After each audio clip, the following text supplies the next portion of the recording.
The Clintons are horrible. They could be murderers. We don't know. Good afternoon. I'm Chris Hayes here in New York. Donald Trump laid out his general election strategy 8 days ago. Make people question the judgment of his likely competitor, Hillary Clinton. And a large part of that effort would revolve around her husband, the former president, Bill Clinton. Now, that strategy is manifesting itself in the form of thoroughly debunked conspiracy theories about the circumstances surrounding the suicide of a Clinton-era White House aide. Never mind the fact that the investigation in question has long since concluded. Trump is bringing it up again. He's not endorsing it as fact, of course, in the way that he tends to do, but he's carrying his initial plan just by putting it back into public discussion. Here's how he worded it to the Washington Post, quote, who asked him about Vince Foster's death. "I don't bring Vince Foster's death up because I don't know enough to really discuss it." Next sentence. "I will say there are people who continue to bring it up because they think it was absolutely a murder. I don't do that because I don't think it's fair." Hallie Jackson joins us from Albuquerque, New Mexico, where Trump has his first campaign fundraiser set for tonight. Why is he in Albuquerque for a fundraiser? He's in Albuquerque for a rally, Chris, and the fundraiser is apparently something that is being incorporated into this whole thing. Remember that the joint funding agreement between Trump and the RNC was only signed last week. So the fundraising apparatus, the machine, if you will, has only been in place for, 5 or 6 days, which is why what you're hearing from these money folks on the Republican side is a real urgency, a real need to get out there and start trying to play catch up, frankly, with the Democrats and with Hillary Clinton. So take a look. This is, Trump's first campaign swing. This is the line of people waiting to get here as we walk. In a little while, he's in New Mexico today. He's staying out west. He heads to California tomorrow for that Los Angeles fundraiser at the home of his longtime friend, Tom Barrack. Separate, obviously, from the kinds of rallies that Trump is often known for. When you talk about that L.A. fundraiser, here's some numbers. A source close to the Trump campaign is telling me they expect to raise more than $5 million tomorrow night, double their original target of about $2.5 million. Sounds like a fair amount, but that is a drop in the bucket compared to what Hillary Clinton has raised already, considering that she signed her joint funding agreement last August, remember, with the Democratic National Committee. So Trump has a lot of catch-up to play. He has talked about being self-funded. He talked about that all during the primary, and frankly, for supporters, some of whom are lining up here in Albuquerque, that was very appealing to them. When you talk with folks, they liked the idea that he was self-funding his own campaign. Of course, he was still collecting donations at the same time, Chris. But now, as he turns to the general, he's got this conflict. His campaign has this conflict between Trump's primary campaign messaging and then the realities of having to run a general election that is going to be very expensive, looking at maybe $1 billion. So all of that is kind of what Trump's looking at over the next 48 hours here as we prepare for his event. I think it's 9 o'clock Eastern, 7 o'clock local here in Albuquerque. People have been lining up since about 7 o'clock Eastern this morning when we first got out here. After his California swing, by the way, he heads to North Dakota and Montana. He'll be giving an energy policy speech out in North Dakota. Trump has said he wants to be rolling out these policy speeches over the next basically 2 months, 10 of them before the convention. So we'll see how that goes. Chris? All right, Hallie Jackson in Albuquerque, New Mexico. Thank you. Let's bring in today's panel. Catherine Rampell is an opinion columnist at the Washington Post. Basil Smikle Jr. is executive director of the New York State Democratic Party. MSNBC political analyst Joan Walsh, also national affairs correspondent of The Nation. And Michael Brennan Doherty is a senior correspondent at TheWeek.com. All right, the time machine, hot tub time machine, Clinton Wars edition. I'm not quite sure where to start with this. So let me just say this. Suggesting, first of all, let's start with this. He has a habit, Trump, of anything that's raised to him, anything. Any conspiracy theory. Doesn't matter. I like to picture his email inbox as being like all subject line forward, colon, all caps, yes. Benghazi sex scandal or something. Like any conspiracy theory, no matter how ridiculous it is. And he likes to get it away. From the audience too, right? Yes. So it's just it's a crowdsourced campaign, and he's just throwing this stuff back out there.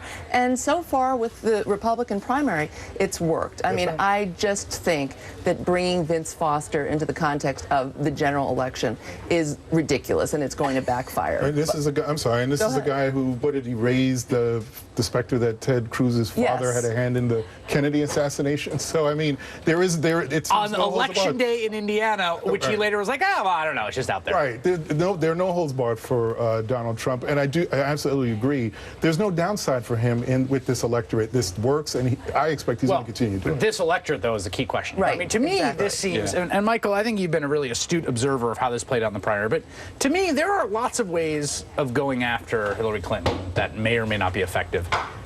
Maybe Vince Foster maybe the ex-president and his wife, the current presidential nominee, had a dude murdered. First of all, that's not a normal, I just want to be clear, this is not a normal campaign like, they're really getting in the mud and one's calling the other a possible murderer. No, like this is not what normally happens. Right. It also just doesn't It's seem... never. It doesn't seem particularly politically expedient to me.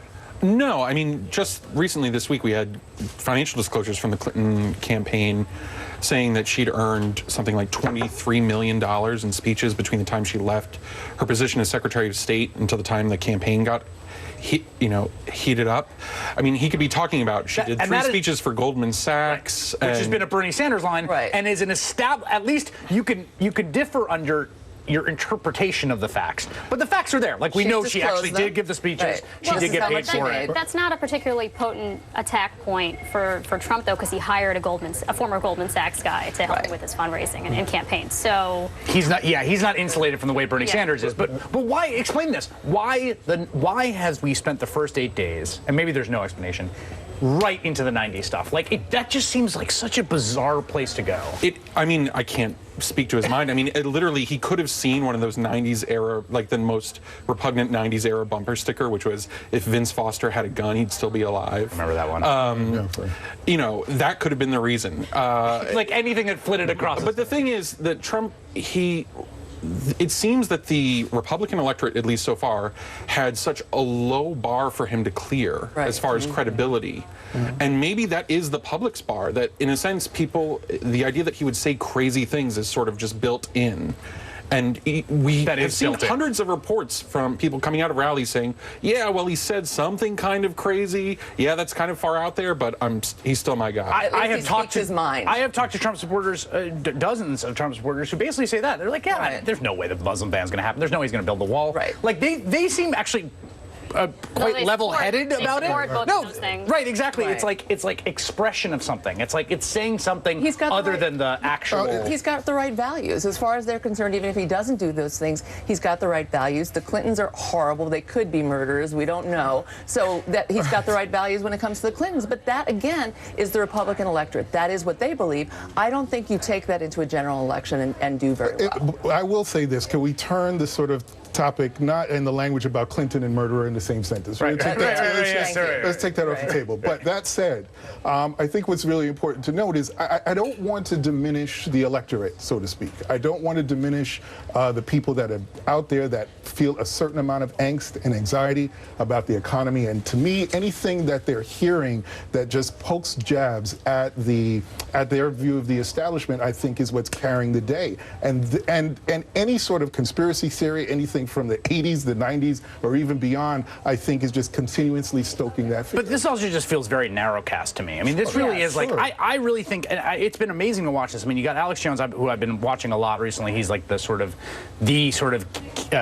main conspiracy theorist, the sort of probably the most popular in American life right now. You know, Roger Stone goes on that show every day. Right. There's this crazy vortex of all that stuff back from the 90s and Dan Burton firing a gun, into a pumpkin or whatever the hell it was. All of that stuff, which has been simmering there forever and Drudge has stoked, is now sort of exploding through the channel of Trump. And part of the challenge, Michael, it strikes me is, and you just, Basil, referenced it, right? Like, the press covers what candidates say. Right. It's almost like, on the floor of the House or the floor of the Senate, you can say whatever you want, right? Like, there's total protection for libel and things like that, for slander.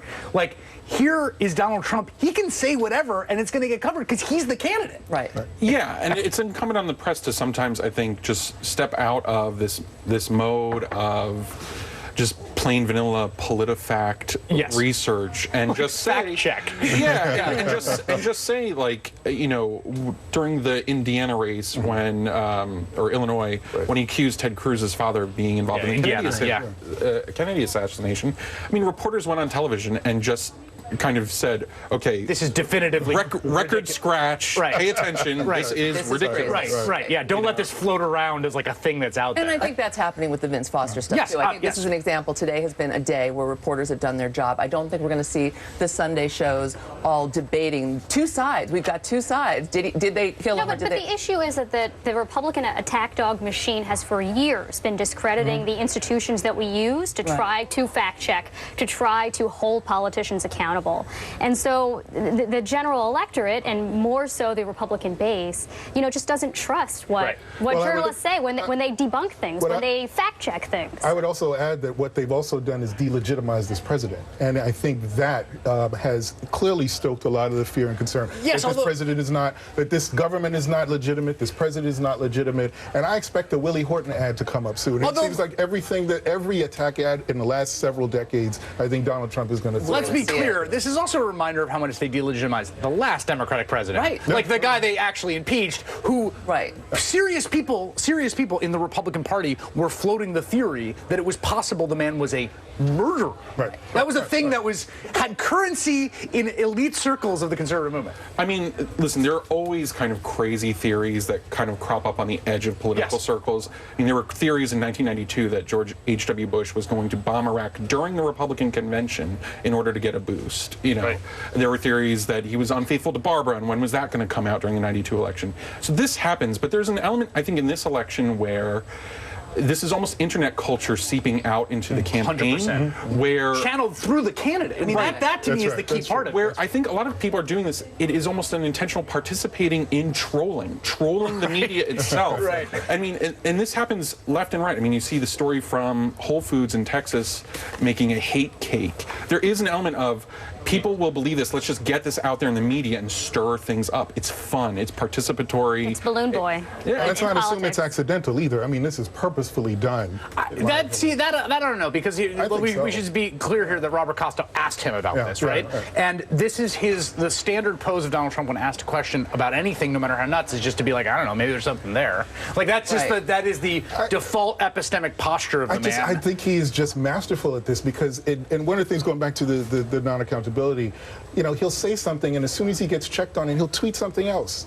So it's sort of the misdirection, and it'll just take you to someplace else. And there's no real time. I don't know is a very powerful phrase that he uses a lot. I mean, he used this about I don't know, Ben but Carson. it's always I don't know, but. I don't know about those Seventh-day Adventists. I don't know about those Seventh-day Adventists. You remember this? And people said, "Why did you attack them?" He said, "I didn't say anything." I said, "I don't know about them." I don't know. Right. I just want to also just say that what I remember back in the 90s, feeling like a lot of the psychodrama around Clinton, particularly Clinton and Gingrich, was sort of like fighting these baby boomer war, these old wars. And now it's like now it's 20 years later. And those wars themselves were weird 60s proxy wars, but now it's 20 years later, we're going to go fight the 90s wars again. Right. Like it's just bizarre to me to imagine that is promising political terrain for the Republican candidate to fight on. But I think maybe I'm wrong. I don't know. I think you're right, but I think he thinks you're wrong, and I think it does go back to they successfully stalled Bill Clinton. He would have been a better president with more accomplishments if they hadn't been able to throw everything at him and make some things stick, some things that he did. But also it was a sexual witch hunt. Yeah. And I think that they saw that worked. It riled up their base. They continued it with Obama. This notion that Democrats are illegitimate. They'll find some way, assuming Hillary Clinton wins the White House, to delegitimize her. But let me just say this, for context here, and then we're take a break for a second. But for context, in that poll that we did yesterday, I think it was, I'm losing track of the days, the highest favorability ratings for Barack Obama, number 2 is Bill Clinton. Right, so like in the world outside of the Breitbart comment thread, Bill Clinton is not a widely reviled figure. He just is not, as a factual matter. The attacks on his sexual history only actually enhanced his popularity. That's the other weird thing, right? That was the moment of his sort of peak, and her actually. Still to come, Bill Cosby will stand trial for aggravated indecent assault. It's sort of astonishing. The Clintons are horrible. They could be murderers. We don't know. The Clintons are horrible. They could be murderers. murderers. We don't know. The Clintons are horrible. They could be murderers. We don't know. The Clintons are horrible. They could be murderers. We don't know. The Clintons are horrible. They could be murderers. We don't know. The Clintons are horrible. They could be murderers. We don't know. The Clintons are horrible. They could be murderers. We don't know.